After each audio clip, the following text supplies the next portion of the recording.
Thanks for listening to this podcast of Trending with Timmerie. If you haven't already subscribed, please catch us wherever you love to listen to your podcast, from the Relevant Radio app to Apple, YouTube, you name it, we are there. And if you listen on Apple Podcasts, please be sure to go and give us a 5-star review to help other people discover the podcast.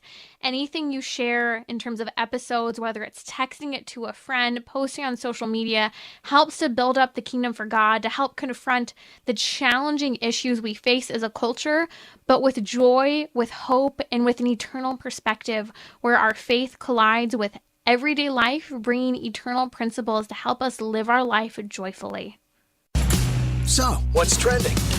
Bridging your Catholic faith with your everyday life. You're listening to Trending with Timmerie on Relevant Radio.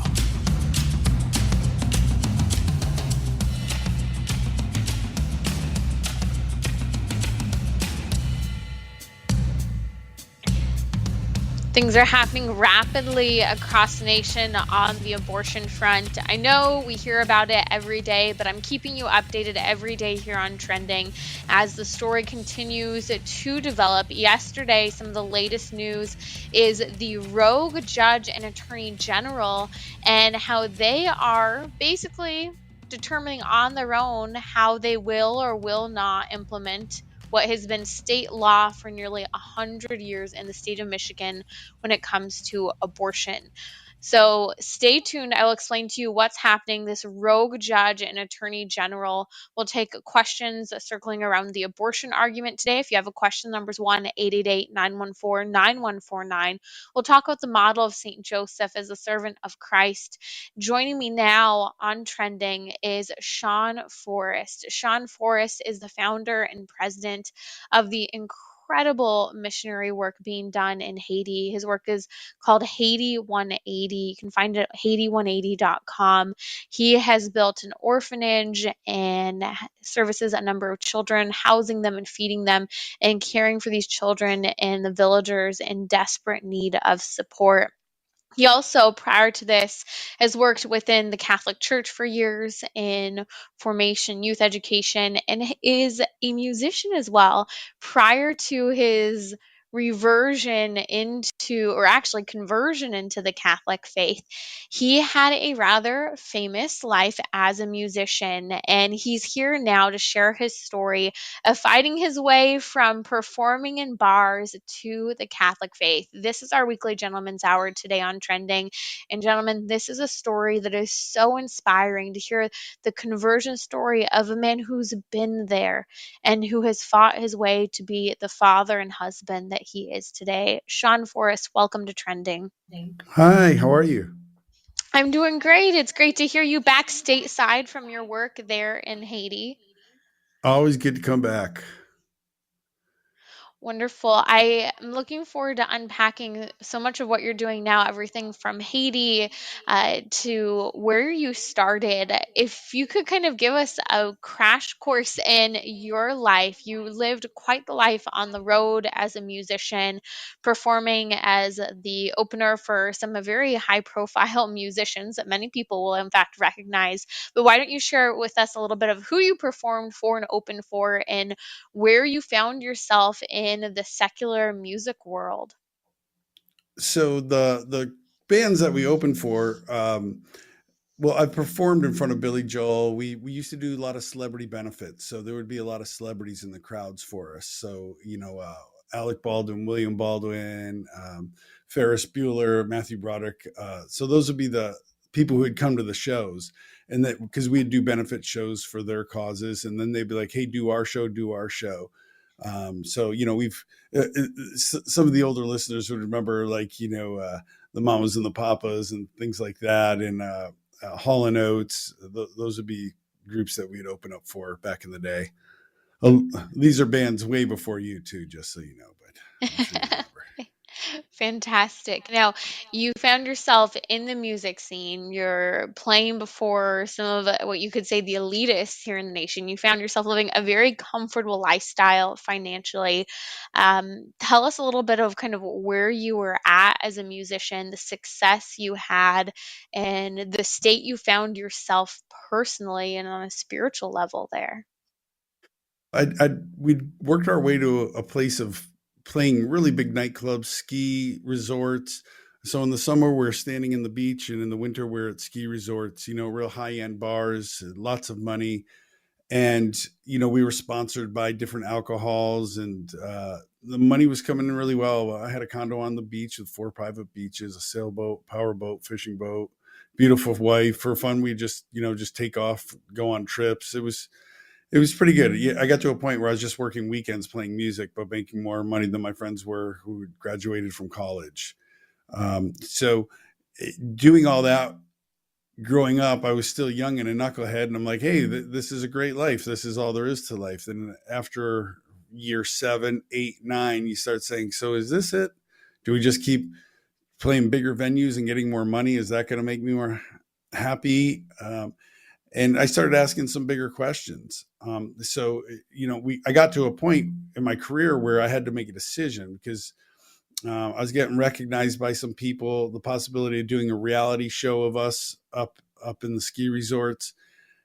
And so that peak of my career was happening just at the point of where I was also saying, is this all there is to life? You can only sing so many Jimmy Buffett songs before you start to go crazy and go, I guess this is it. You can only have so many beers before you say, wow, it's starting to feel like Groundhog Day here over and over again, doing the same thing. And most people would think you're crazy. What do you mean that's the perfect life? And I'm telling you, I lived that lifestyle, and I met a lot of people, and a lot of soul searching goes on for people, but they get distracted by the crowd and alcohol. I'm just blessed by, I'm sure, my grandparents who are praying for me saying, hey, buddy, you're called for more than this. So it came to me at a crossroads, my questioning about God.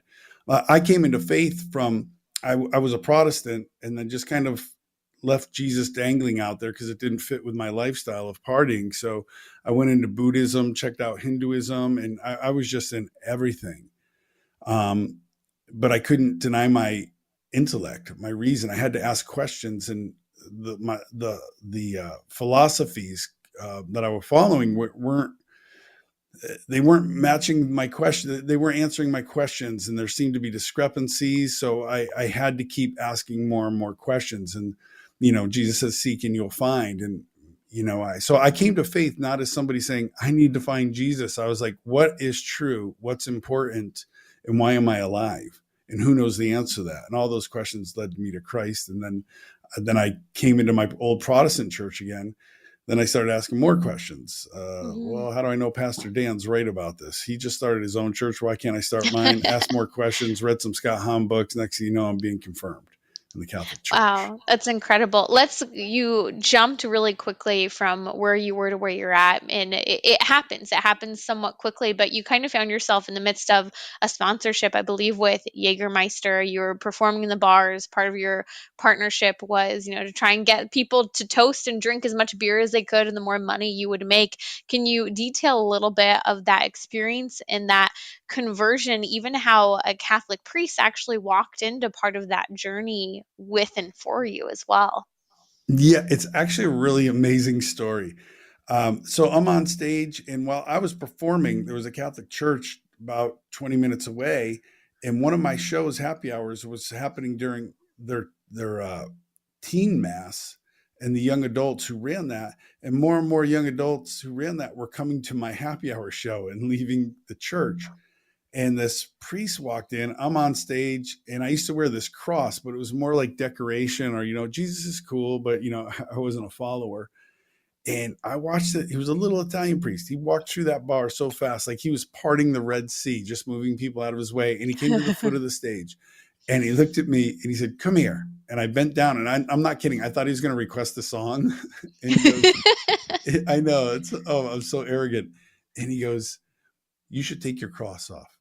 And I said, what? And he goes, I don't want to judge your soul, but if I was a bet man, I bet if you died right now, you'd go straight to hell. Have a good day. And he walked out, and I was like, what? And I was so bad. I was like, you got to be kidding me. I can't believe he's saying these things to me. And that put the bug in my heart about, wait, is there a hell? Is he, who sent him here? This just seems peculiar. So that's what started me thinking even more about, like, well, are the Buddhists right? Or is there a hell? Is there, and that was an important part. The second part of that story is when I started reading more about Jesus and coming into the faith, just on the door, not in all the way, I told one person, and that was the guy I jammed with, my partner in crime. We were a duo act. And I told him, I'm thinking of being a God follower. And he thought it was amusing. So he started telling people, and I didn't know it. And I didn't know anything about Catholicism at the time. We just thought Catholics were crazy people. They eat Jesus, have beads and all kinds, and talk to statues. I didn't know anything about it.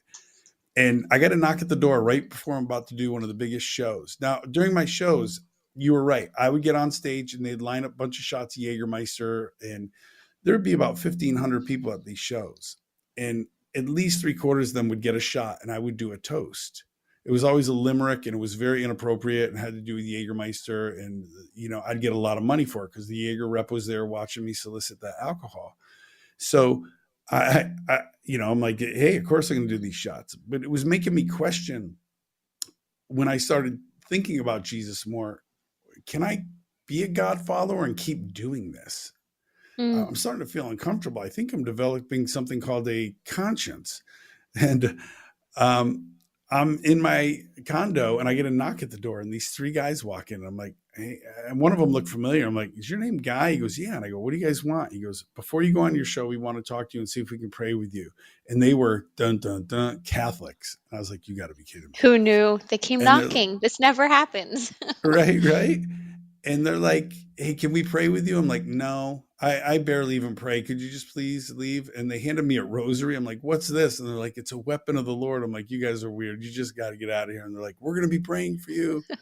And then I was like, thank you. And I rushed them out the door. I get on stage and I'm really torn about doing that shot and doing that toast, because I just knew God had called me to other things. And, I'd had a faith from my childhood. My mom gave me a Bible when I was little, and I kept it with me, and I still have it to these years, to this day.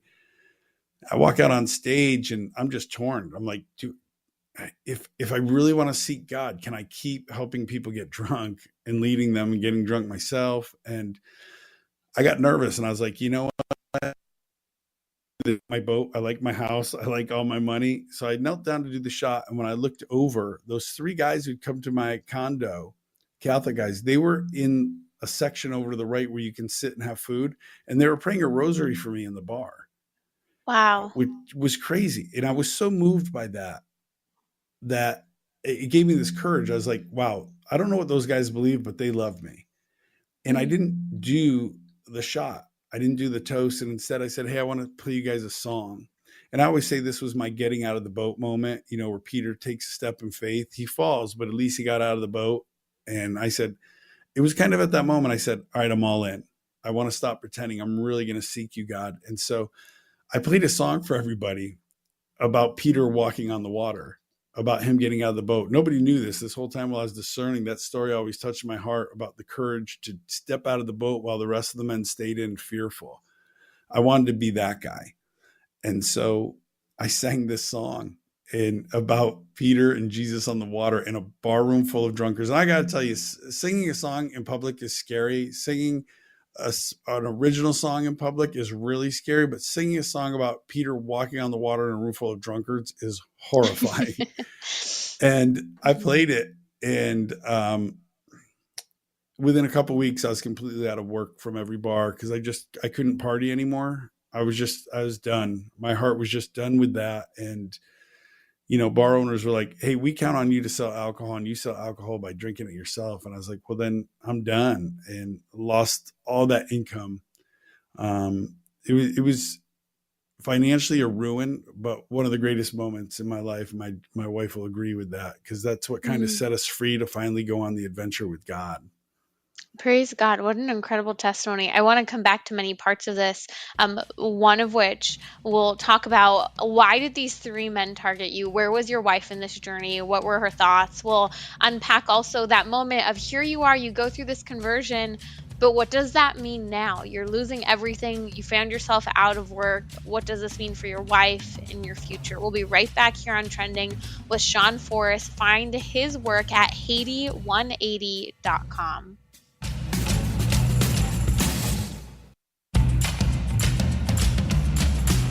So, what's trending? Bridging your Catholic faith with your everyday life. You're listening to Trending with Timmerie. on Relevant Radio and the Relevant Radio app.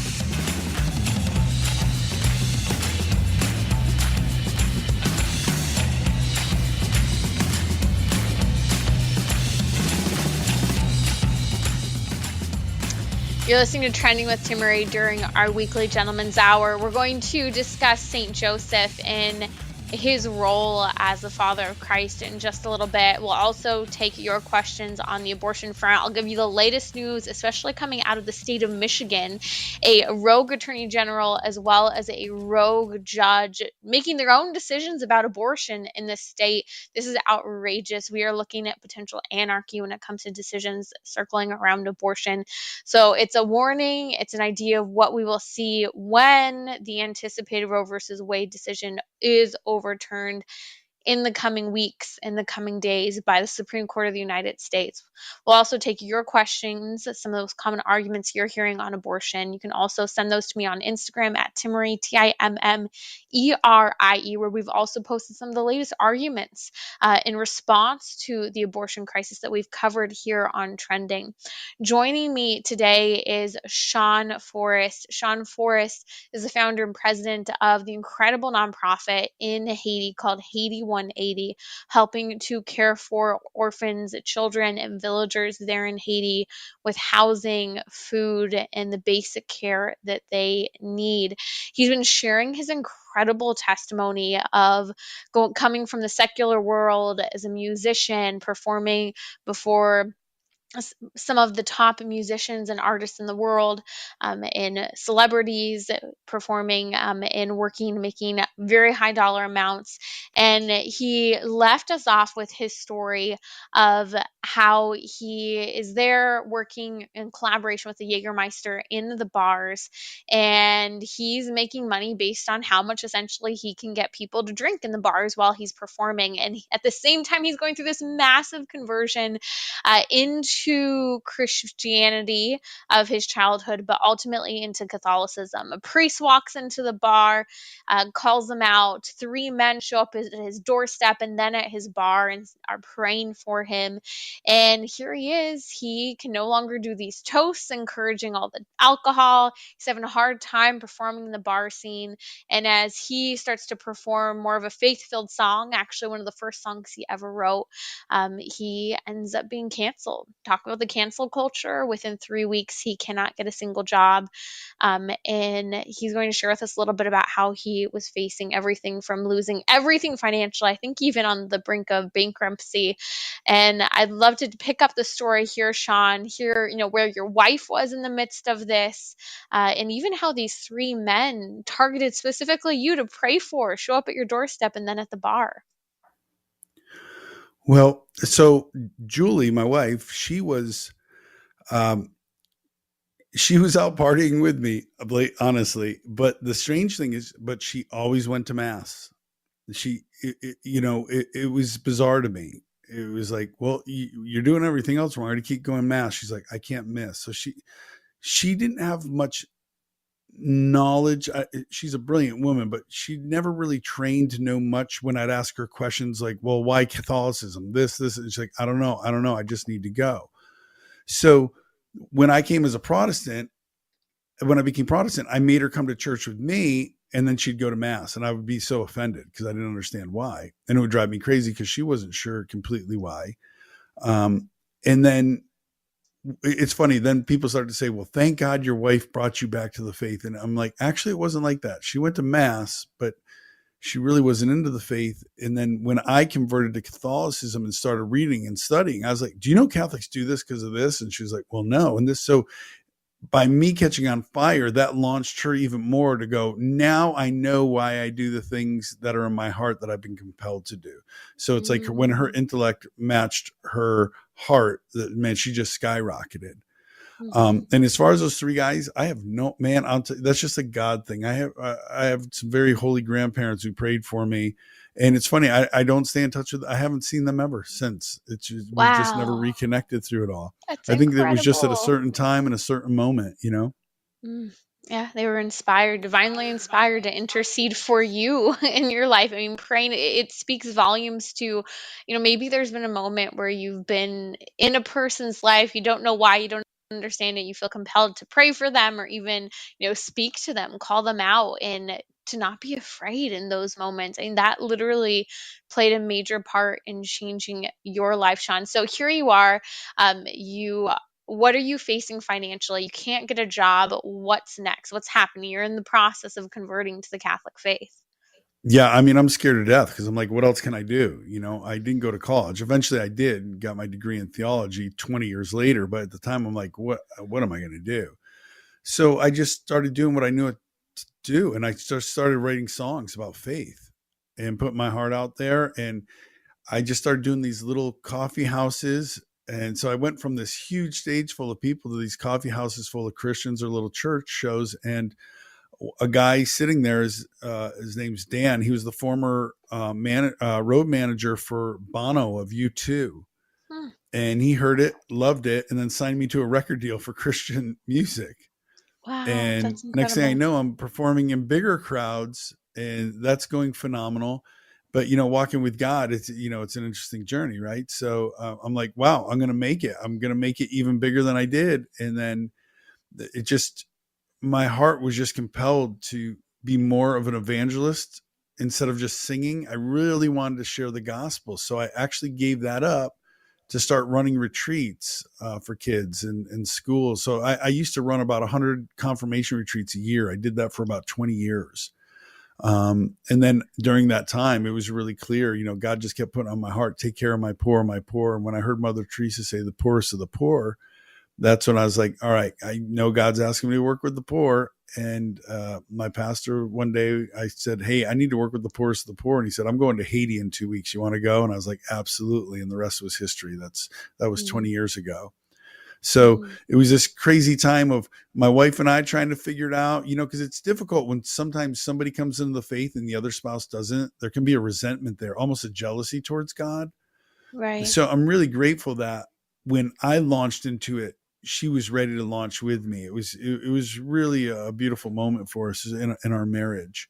And then to Mm. tell my wife, by the way, I'm quitting the record deal because I feel like God's calling me to go live in a hut in Haiti and build an orphanage, a school, medical clinic, and thank God I have a wife who's like, I've trusted you this far. I'm all in. And Mhm. thank God she supported that. There's nothing greater. One of the greatest things that can happen to a man is to have a wife who says, I believe in you. This isn't cuckoo. We've discerned it. We've prayed, and let's go for it. I mean, Mhm. that's an amazing gift. Amen. Let's continue to talk a little bit about your story. If you're just joining us, you're listening to Trending with Timmerie here on Relevant Radio. That's Sean Forrest. It's our weekly Gentleman's Hour today on Trending. Sean, you've had this massive conversion. What was it like kind of navigating some of those pieces? Because again, you went from the secular world into this profound conversion, and there were a lot of pieces to navigate with your wife, with looking and anticipating. I don't think you had any children yet. You're looking ahead toward children. Can you walk us through what some of those pieces looked like for you right when you converted?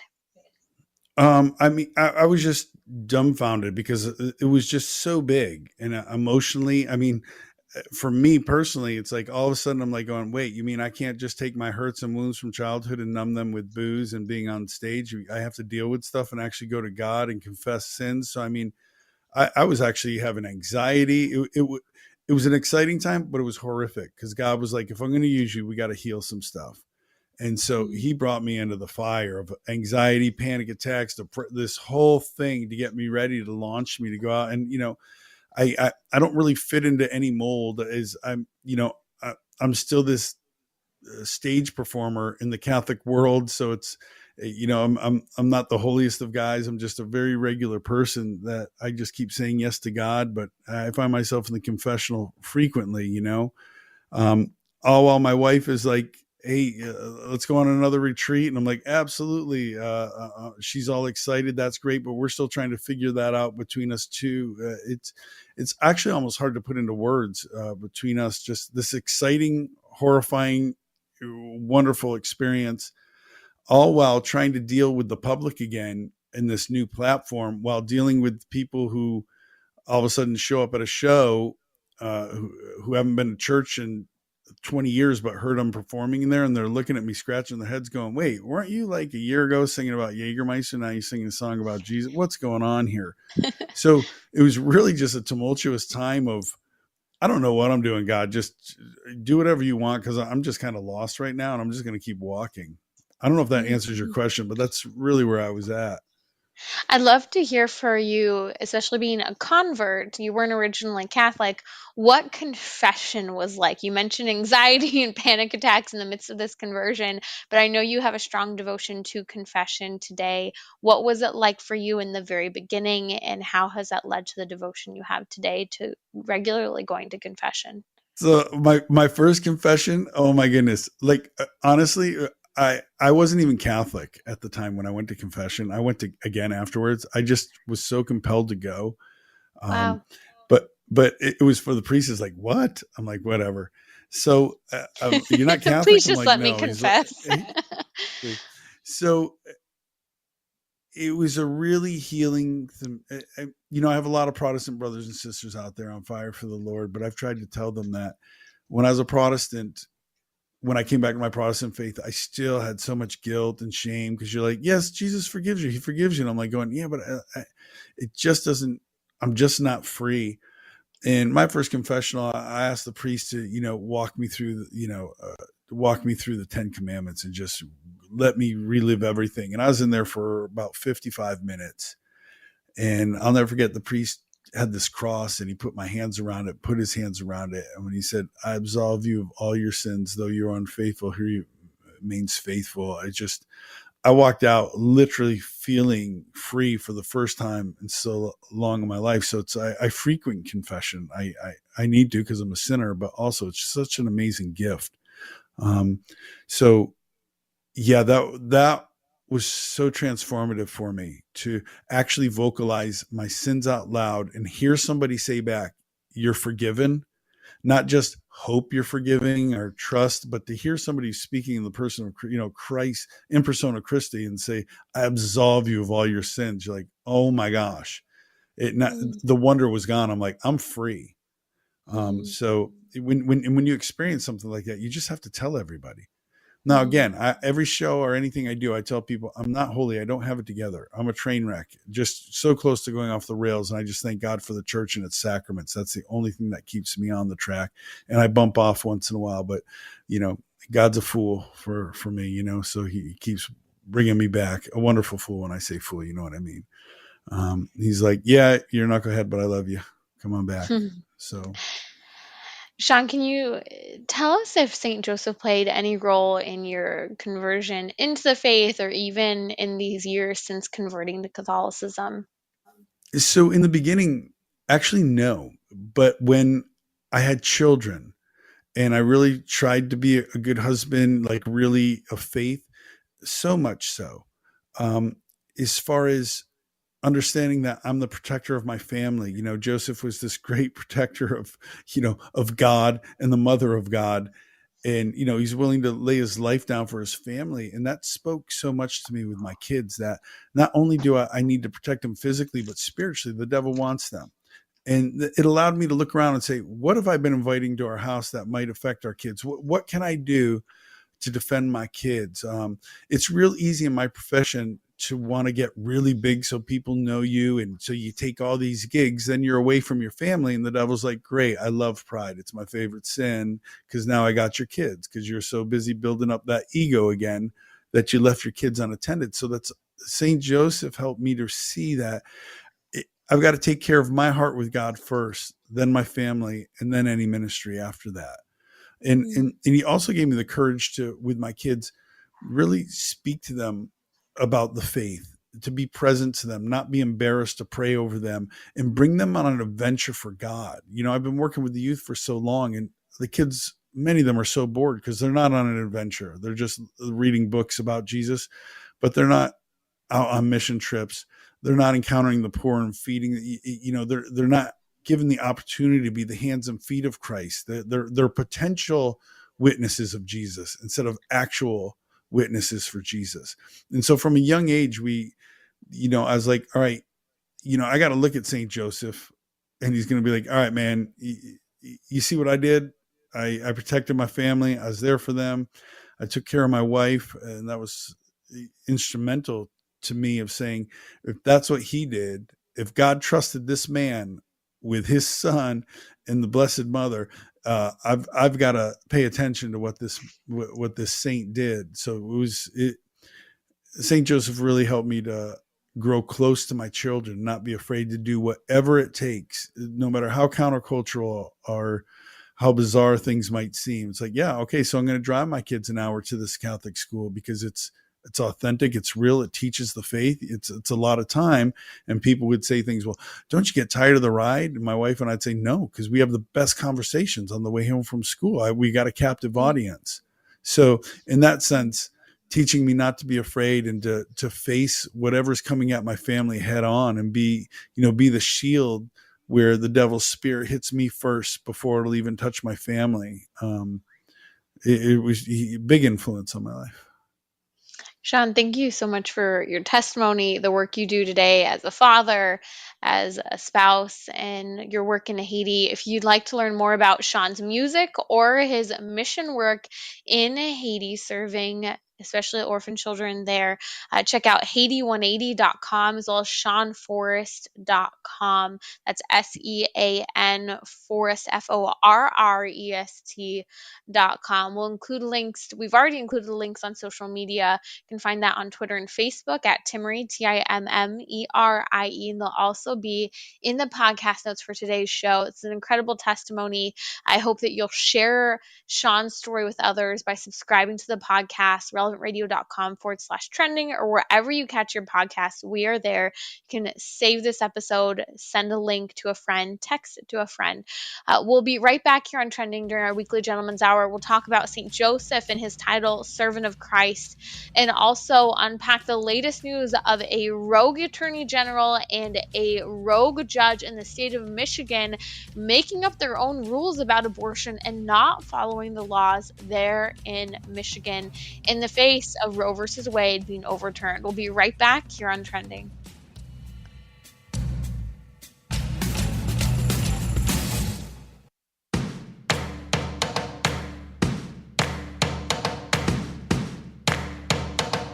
We're talking about what you're thinking about. You're listening to Trending with Timmerie on Relevant Radio and the Relevant Radio app.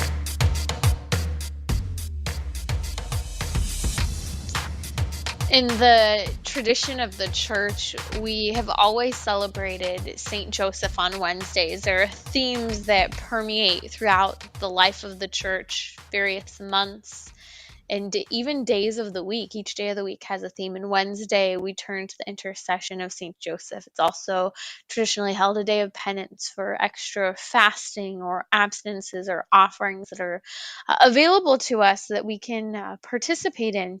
But something I like to do, and we've often done this here on Trending, is walk through some of the titles that St. Joseph holds, especially in the litany of St. Joseph.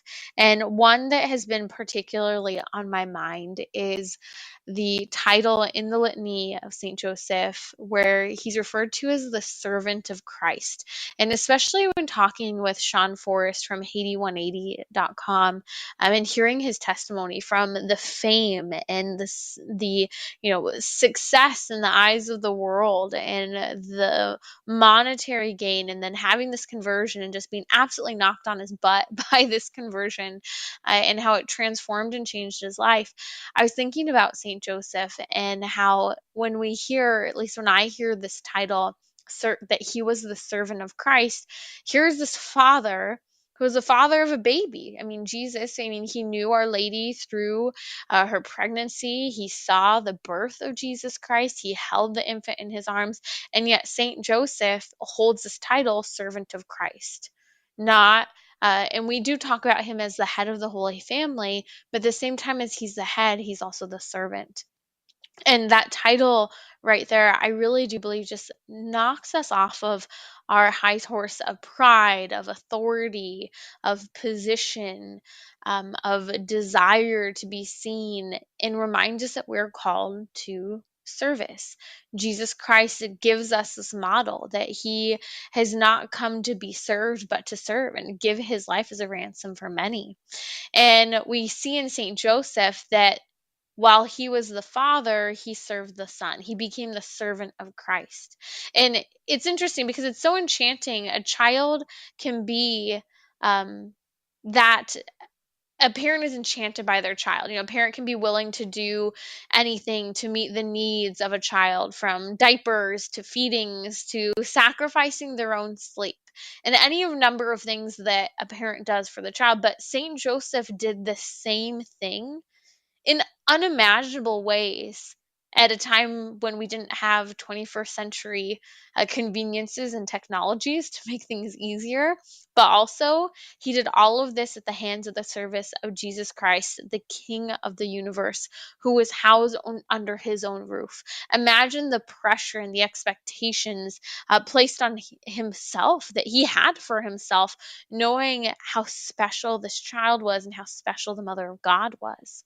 And it's a reminder to me that we are called to live that life in union with Christ, in conformity to the service Christ gave, but how also we can look at St. Joseph in the conformity and service that he gives to Christ and the life of Christ.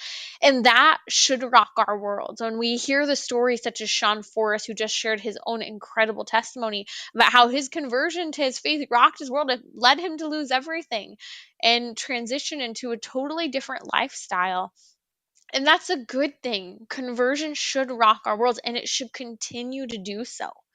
It should be earth shattering at times. It poses challenges in how we raise our families, how we engage in our relationships, how we do the work that we do, how, we choose the types of jobs, the types of investments, where we live. It guides and fosters and lives in everything we do in our lives. And that calls for a new way of living. And that is why St. Joseph is a servant of Christ, because he answered the call, whether it was being called to move to Egypt and flee, whether it was being called to leave Egypt, that was a safe haven for them, where they had settled down and started to build relationships and friendships and a home. Everything St. Joseph did showed how service permeated his very life. And that is why he's a saint today. You're listening to Trending with Timmerie here on Relevant Radio. As the debates continue to circle around everything surrounding abortion, abortion access, and the future of abortion, if and I believe when Roe versus Wade is overturned in the coming days and weeks by the Supreme Court of the United States in the court case of Dobbs versus Jackson Women's Health, the case coming out of Mississippi. So here's some of the latest news.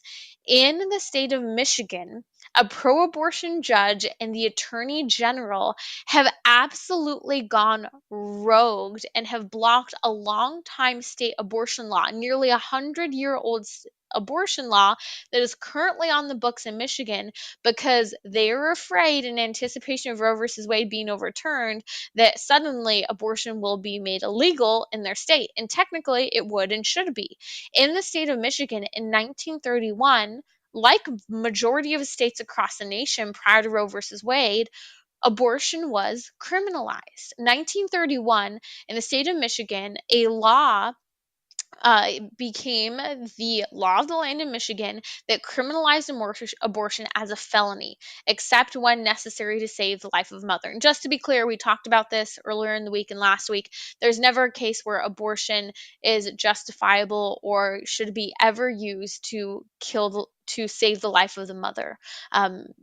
You do not have to kill one life and intentionally go in and kill a baby's life in order to save the mother. That's just not something that makes any sense and has never been a medical practice that is necessary. And we could talk about that more later, but I want to talk about the Michigan law. So this was a law as of 1931. It's still on the books today. The day that Roe versus Wade that decision was handed down in 1973, over 40 years after this law was implemented in the state of Michigan, suddenly abortion became legal and accessible in the state of Michigan. But if and when Roe versus Wade is overturned, the current state of the law is that abortion is a criminal offense. Well, what happened this week? The Court of Claims Judge Elizabeth Glacier has issued a preliminary injunction against any enforcement of this state law. She did so out of request and out of a lawsuit by Planned Parenthood.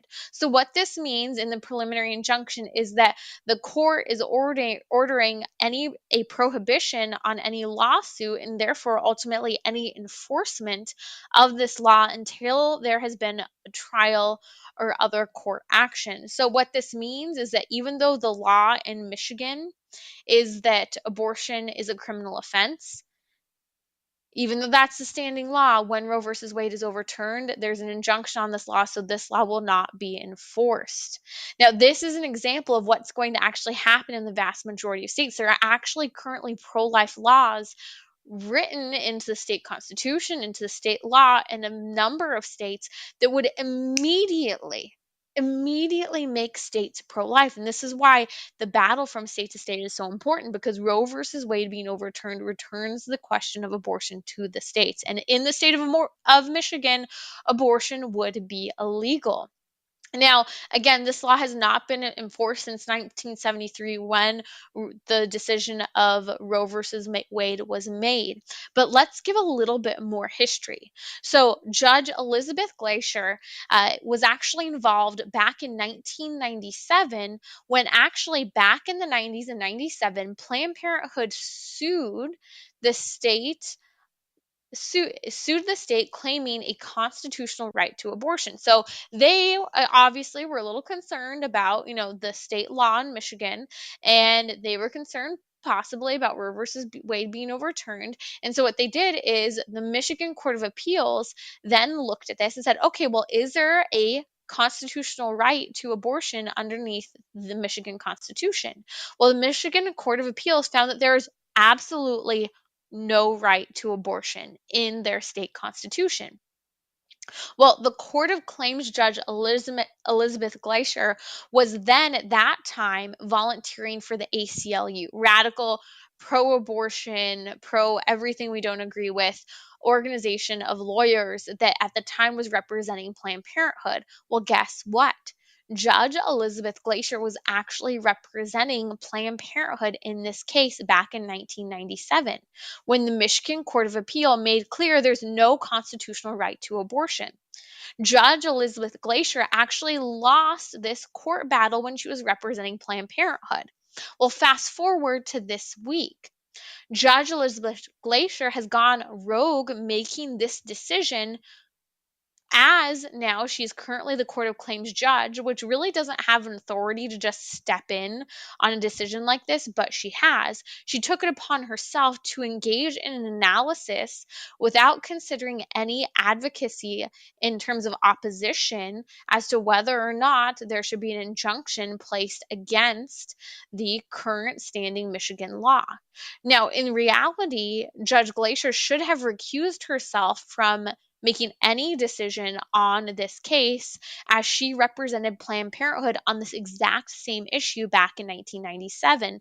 And she's a known monthly donor to Planned Parenthood. So she's clearly biased. She clearly has a vested interest. And this was a bad judicial decision, because not only did she not recuse herself and step out of making this decision, but she didn't even engage with the debate or the opposition when she just made a random rogue decision to place an injunction so that the Michigan state law protecting and saving babies and outlawing abortion would go into place automatically when Roe versus Wade is overturned. But the story continues. The Michigan Attorney General, Dana Nessel, had also already claimed she would not enforce the current 1931 law. So she already took it upon herself, the Attorney General, saying, I'm not going to enforce this law, so don't worry. She told Planned Parenthood not to worry, but Planned Parenthood said, okay, great, you're not going to enforce the law outlawing abortion, but you won't always be our Attorney General, so we do need to fight this. And that's when they turned to Judge Glacier, and Judge Glacier, as well as the Attorney General in Michigan, both went rogue here. This is concerning. They are absolutely blowing off law. These are elected and appointed officials of the state who are meant to protect and uphold the law and the people, and they are making their own decisions arbitrarily, not following the proper process. John Birch, an attorney with Alliance Defending Freedom, he's a senior counsel and was the former Michigan Solicitor General, said this is the kind of mess that you end up with in the court system when the state executives and its attorney general refuse to uphold and defend a law that has been in place since 1931. They may not like it, but no one has the ability to unilaterally ignore change or encourage the invalidation of Michigan law. They should be working through the democratic process like anyone else. Okay, this is a really big deal, and I think that more attention should be paid to this because what we're seeing is outright rogue attorney generals, rogue judges just making arbitrary decisions, choosing not to enforce law. They don't have the jurisdiction, they have no right to do so. This is what we are going to see in the coming months when Roe versus Wade is overturned by the Supreme Court. The decision of abortion will return to the individual states. Some states have already voted in a pro-life or pro-abortion direction. Many states already have laws on the books, just like the state of Michigan, that actually outlaws abortion. We are going to see a state of unrest. We are probably going to see riots. We are going to see anarchy over the issue of abortion. I know many people are expecting this, but it's important that we understand the celebration of Roe versus Wade being overturned is a day to absolutely rejoice. God will bless this great nation for having done something good to work toward ending abortion. But the fight will only continue. We need to polish up our abortion arguments. We need, as I keep saying, to pray and fast.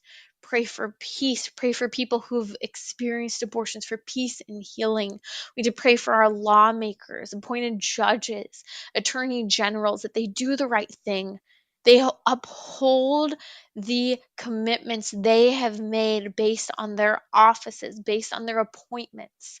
Because the reality is that we are facing what will show serious civil unrest. And I know some people have been concerned that abortion could be the issue that leads to unprecedented civil unrest like we have never seen before here in the States. We need to be, as people of faith, prepared to harbor peace, to be prepared to harbor truth, to be a witness to the gospel, but the gospel of life, to not be afraid to boldly and passionately speak the truth of human life. Talk about how abortion hurts women, because the reality is, and this is the good news, the vast majority of Americans are indeed pro-life. No matter the statistics that you see, people don't support second and third trimester abortion. And many people who do support first trimester abortion, although they support it, would personally claim they do not want an abortion. And if they truly knew and understood what happened, the full development of a child in that first trimester, they would never be okay with it. And I have seen this firsthand, having the opportunity to educate on the issue of abortion, that when people actually understand what it is, how abortion is performed, the profound development of new human life in the womb, when they hear the beats of those babies' hearts, when they recognize the rapid development, yes, the vulnerability and dependence on the mother, they're in awe of the gift and development of human life. They're horrified by the type of abortion that could or would be performed, and they choose life. This is an issue of both education, but this is also an issue of us being willing to engage in those conversations, of being able to get a little egg on our face when people are so disgusted that they think that we don't believe in equality or freedom or happiness for women, but indeed we believe in all of those things, but they've been brainwashed. That's the truth of the matter. If you have a question, I'm happy to take it. If you're struggling with the topic of abortion, you are pro-life, but you're on the fence, you think there are certain exceptions, I'm here. I'm talking about this every day here on Trending because this is a conversation we have to have. If you're not quite there fully in the pro-life position, but you want to be, ask your question. Don't be afraid. And if you're receiving questions from people and you feel a little uncomfortable, you need the confidence or the tools in order to respond to those pro-abortion arguments, we're happy to take them here on Trending. The number's 1-888-914-9149. We only have a couple minutes left here. However, you can send me questions on my Instagram, on social media. Follow me at Timmerie. That's Timmerie. And I wanted to actually share some good news just in the few moments we had. We've talked a lot this week about how the genetic tests that are given to babies in utero to test for whether or not a baby might have a genetic disorder. Well, news came out last year that 85% of these tests, when they come up as positives, are actually false positives. Now, many women choose to have abortions because of this. We heard the story of a couple whose marriage was being torn apart because they were advised to have an abortion when a genetic disorder was seemingly diagnosed by one of these tests. And I heard from Steph Elam on social media, on Twitter, and she said, "I will pray for this man. That is Justin. Please pray for him and his marriage to be healed after this abortion that's ravaged their marriage." But she said this. She said, "I had my daughter at 17, my senior year in high school." She said, "I almost did the same thing, that is, have an abortion, because the baby had a genetic disorder. However, that baby was born with a genetic disorder, but today is completely healthy, 31-year-old, and I cannot imagine my life without her. Although we had our hardships, I wouldn't change a thing." This is a story of life, and these are stories we need to share.